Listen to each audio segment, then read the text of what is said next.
Bonjour! Au casse de bois cette semaine, je remplace ma porte patio. Vous allez voir, c'était pas du luxe.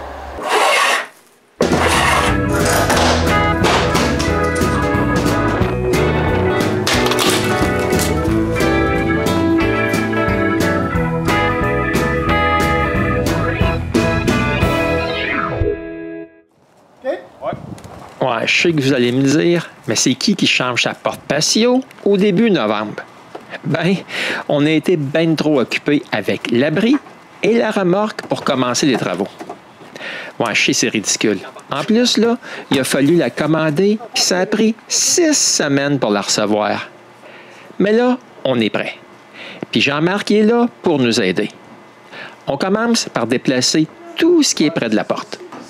Ensuite, on commence pour vrai. On enlève les goujons de noyer dans les moulures de porte pour accéder aux vis. Ouais, il y en a partout tout le tour de la porte. Ensuite, on enlève les cadrages. J'arrache ensuite celui de la porte. Pendant ce temps-là, René et Jean-Marc enlèvent les 2 premières planches du patio. Ouais, c'est pas mal pourri sur le bord de la porte. Il va falloir arranger ça.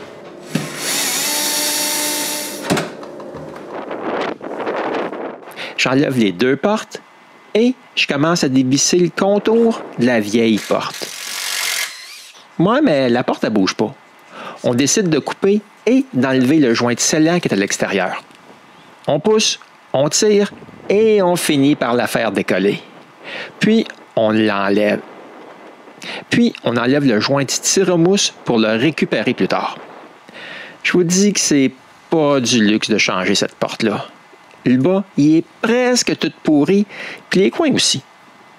Mais il faut arranger le plancher avant d'installer d'autres portes. Je commence par enlever les planches du plancher de bois franc. Wesh, c'est dégueulasse. Je continue jusqu'à temps que j'arrive à du bois sain. Il faut aussi que j'enlève les planches du mur de l'autre côté pour avoir plus de place pour travailler. Maintenant, je peux couper le contreplaqué qui est pourri. Ah, comme il tombe en miettes, il faut l'enlever au ciseau à bois. Je vais ensuite couper un nouveau morceau dans l'atelier. Je dois terminer à scie sauteuse parce qu'il y a une forme particulière pour l'adapter au trou que j'ai coupé. Ensuite, je le visse en place. Ouais, mais comme la porte est un peu plus petite que l'ouverture, je dois y ajouter un morceau de cèdre au bas de la porte. On est prêt à réinstaller la porte. Je mets du calfeutrant pour coller les joints de tire-mousse et on installe la porte.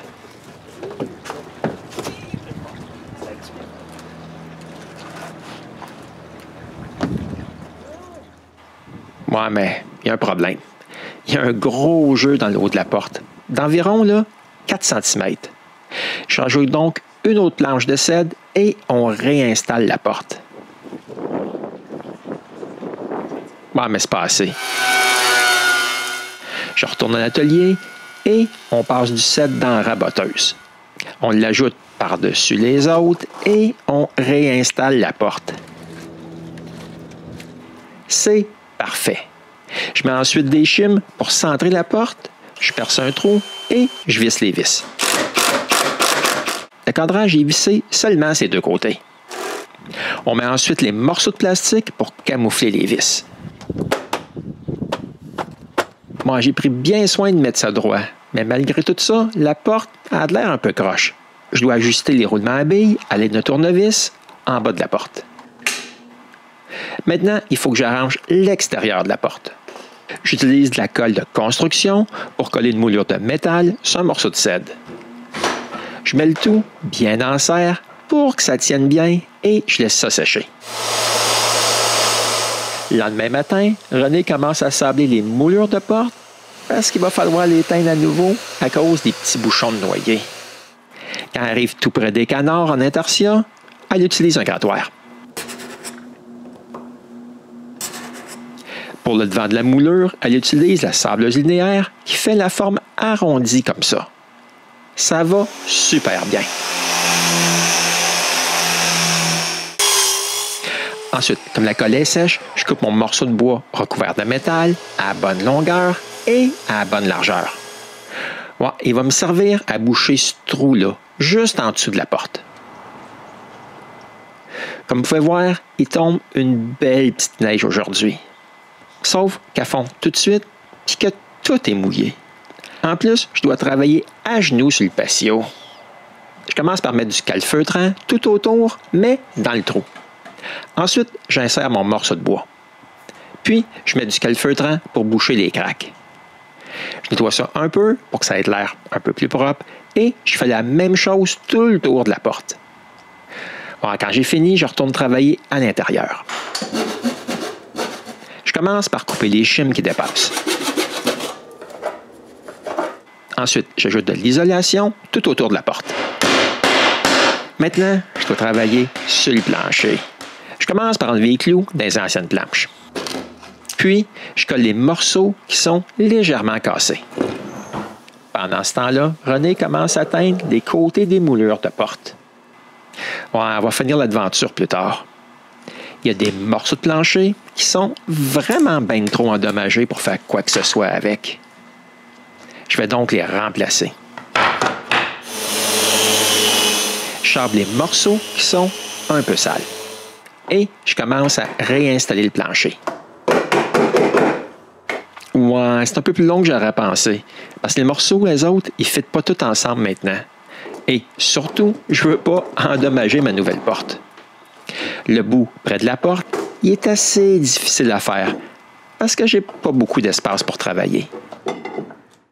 Je retourne ensuite dans l'atelier et je tourne la lame de mon banc de scie à 15 degrés pour pouvoir couper le dernier morceau qui va devoir s'insérer un peu sous la porte. Ouais, ces morceaux-là, ils ne seront pas cloués, mais bien collés. Quand c'est fait, je bouche les trous entre les planches avec du bouche-port. Je fais toute la section de bois que je viens d'installer. Mais là aussi, il y a un trou à boucher sous la porte. J'insère donc un morceau de cèdre que je colle. Je mets des chimes sous la porte pour lui ajouter de la pression pour que ça colle bien. Je réinstalle ensuite le panneau de bois du mur de droite. Quand tout est sec, je commence à sabler le plancher. Ouais, ça c'est juste pour enlever le surplus de bouche-port. Ensuite, je réinstalle le panneau de l'autre côté de la porte et je continue à sabler. Ouais, j'ai aussi fait quelques petites réparations sur le plancher ici et là. On nettoie et ensuite je commence à vernir en commençant par la barre des armoires, autour de la porte et le mur. Puis, je verse du vernis par terre et je l'étends avec un applicateur. Ouais, ça va pas mal assez vite.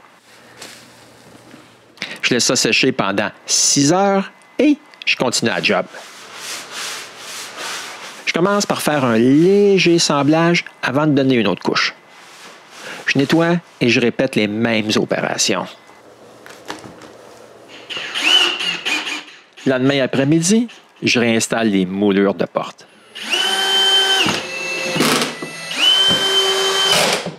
Dans chacun des trous de vis, j'y insère un bouchon en noyer que René vient juste de faire.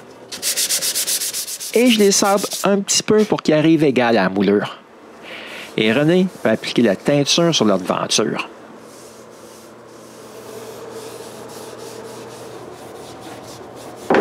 Pour terminer, il me reste juste à insérer des petits blocs de coin en cèdre de chaque côté de la porte. Ah, puis il ne faut pas aussi oublier de remettre les blocs au décadrage. Et voilà, c'est terminé. Ça fait toute une différence pour le plancher. La porte est pas mal plus belle. Ouais, mais par contre, elle est très difficile à ouvrir. Même René a de la misère. Ouais, je pense que c'est à cause des joints de caoutchouc qui sont tous neufs. Au moins, elle est bien scellée quand elle est fermée. Ouais, c'est quand même mieux que l'autre cadrage là, qui laissait passer l'air froid. Ouais, mais n'empêche, j'aime pas le fait qu'elle soit si difficile à ouvrir et fermer. Un enfant ou une personne âgée aurait beaucoup de difficultés à l'ouvrir. Moi, j'espère qu'elle ira mieux avec l'usage. L'avenir nous le dira. Et n'oubliez pas de revenir me voir au Gosseur de bois.